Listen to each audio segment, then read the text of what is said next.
chers téléspectateurs, à l'émission de la science chrétienne, son simple message. Une émission du comité de publication de la science chrétienne pour la RDC, de l'Église du Christ scientiste. Notre thème d'aujourd'hui est Mary Bekeredi et l'émancipation de la femme. Grâce à sa découverte de la science chrétienne, Mary Bekeredi a beaucoup contribué à l'émancipation de la femme. Émanciper, c'est affranchir quelqu'un ou s'affranchir de la servitude ou des préjugés. En plaçant les enseignements de la science chrétienne entre les mains de la femme, Mary Bekeredi a affranchi la femme de l'autorité oppressante de l'homme qui limitait ses droits. Et en étudiant les enseignements de la science chrétienne en les mettant en pratique, la femme s'est affranchie elle-même de la servitude et des préjugés. En étudiant la science chrétienne, beaucoup de femmes ont vu au-delà des limitations imposées par la société. Ils ont pu dépasser ces limitations et avoir accès à leurs droits, tels que les droits de garde de l'enfant, les droits d'avoir accès à l'éducation, les droits de vote, les droits d'occuper certaines fonctions dans la société. Les enseignements les ont avancés spirituellement et ils ont pu briser ces droits. Et les enseignements les ont avancés spirituellement et ils ont réussi à surmonter ces barrières, à briser ces barrières pour avoir accès à leurs droits. Donc, en appliquant leur compréhension de la science chrétienne dans la vie pratique, les femmes ont vu au-delà des limitations et ils ont pu les surmonter. Certaines femmes se sont engagées dans la pratique publique en tant que praticienne de la science chrétienne. Un praticien de la science chrétienne, c'est quelqu'un qui se consacre à temps plein pour les aider à prier pour les autres, pour les aider à guérir de leurs maladies ou à résoudre certains problèmes complexes qui se posent dans la vie pratique. En s'engageant comme praticienne de la science chrétienne,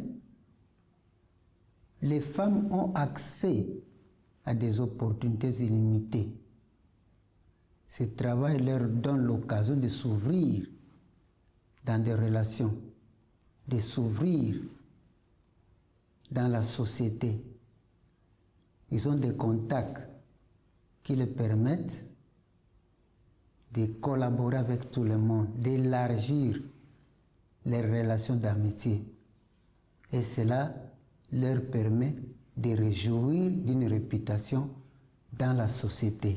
Les femmes qui sont dans les domaines d'emploi, en étudiant et en pratiquant la science chrétienne, ils ont accès à des fonctions plus avancées, des fonctions élevées. Ils occupent les mêmes fonctions que les hommes. Alors, le complexe d'infériorité est écarté. En parlant des droits inaliénables de l'homme, Mary Bekeredi écrit dans Science et Santé.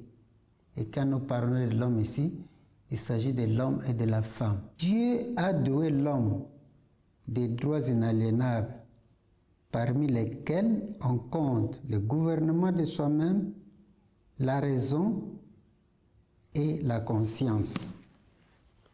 La science chrétienne révèle que l'homme et la femme sont créés égaux. Nous lisons dans la Genèse,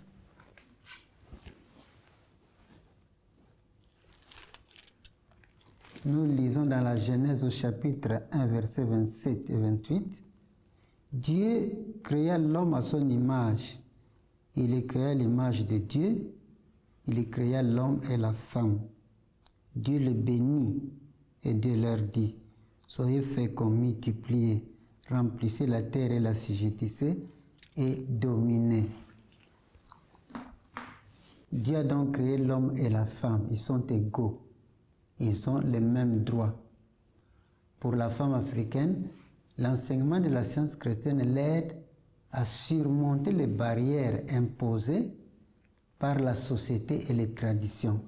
Nous allons suivre l'illustration d'une dame qui parle ici de la façon dont la science chrétienne l'a aidé à surmonter les barrières, les limitations imposées par la société et les traditions de coutumes traditionnelles, de ne pas avoir accès à une éducation avancée, de ne pas avoir accès aux gardes d'enfants, de ne pas même avoir accès à l'héritage. Grâce à l'étude et à la pratique de la science chrétienne, elle a pu résoudre ces problèmes suivants. Le praticien ne prenait vraiment pas ce problème-là au sérieux, donc pas au sérieux, mais il ne voyait pas qu'il y avait un problème. Quand la personne était en train d'expliquer et tout ça, il lui a dit tout simplement d'aimer. Il faut aimer tous ces gens que tu penses que ce sont des ennemis. Mais la dame a dit, mais ces gens-là ne m'aiment pas, ça se voit même par la façon dont ils se comportent. Ils veulent m'arracher les enfants et ils prennent carrément tous les biens. Et moi, comment je vais les aimer? Il a dit, fais un effort pour les aimer, pour les voir comme étant des enfants de Dieu. C'était difficile au départ, mais la femme a persévéré et le praticien continuait à aider par la prière. Par la suite, les choses ont tourné de manière à ce que cette famille qui voulait tout lui arracher est allée même au tribunal pour demander donc les biens et les enfants et tout ça. Mais elle persévérait dans la prière. Elle persévérait aussi dans les idées qu'elle trouvait dans sciences et santé et ce qu'elle lisait dans le héros des témoignages, tout ça. À un moment donné, on a tranché cette affaire en sa faveur. Donc on a reconnu qu'elle vivait également avec cet homme, son mari, et qu'elle avait des enfants. Donc ce sont ces enfants-là qui sont héritiers des biens et non les parents du mari, donc la belle famille. Alors, cette belle famille n'étant pas satisfaite, est allée en appel. Et en appel, ce jugement qui avait été rendu au premier degré a été confirmé. Ce qui fait que elle n'avait plus rien à dire, la belle famille. Au contraire, c'est la femme, cette dame-là, qui a dû voir que non, c'est la famille de sa famille, de son mari, vivait grâce à ce que leur fils leur donnait. Et elle a partagé des biens en donnant une bonne partie à la belle famille et en gardant ce qu'elle pouvait garder pour les enfants.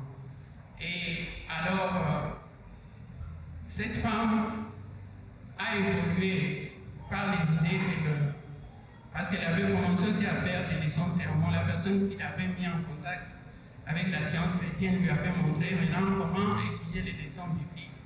Et par les idées qu'elle tirait de ces leçons-là, elle a pu complètement pardonner, parce qu'elle avait toujours un ressentiment envers sa belle famille. Elle a pu donc pardonner à sa belle famille et entretenir de bonnes relations avec celle-ci. Et ça ne s'est pas arrêté à ça.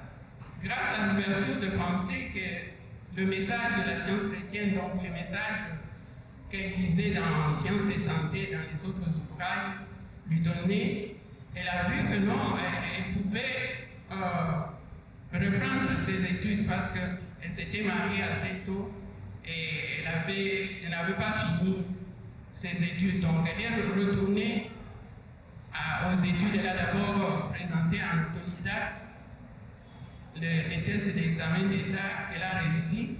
Elle a décidé de ce fait d'aller plus loin à l'université.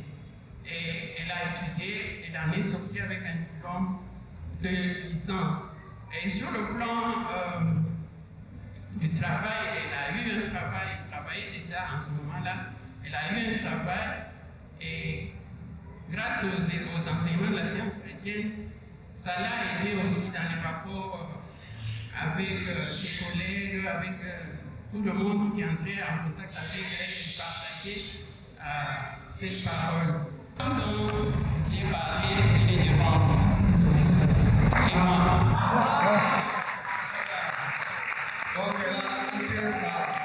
Cette dame a mis sa compréhension de la science chrétienne en pratique et il s'est débarrassé des limitations imposées par la société. Il a pu avoir accès à des études avancées, il a trouvé de l'emploi, il a eu la garde de ses enfants et il a eu accès à son héritage. Il s'est émancipé, il s'est débarrassé des préjugés et de la servitude. Donc l'enseignement de la science chrétienne l'a libéré de toutes ses croyances. Et il s'est senti libre, parce que grâce à la prière, il a pu dominer toutes ces influences négatives. Mary Becker a donc contribué grandement à l'émancipation de la femme en plaçant dans ses mains la science chrétienne. C'est la fin de cette émission. Au revoir et à la semaine prochaine.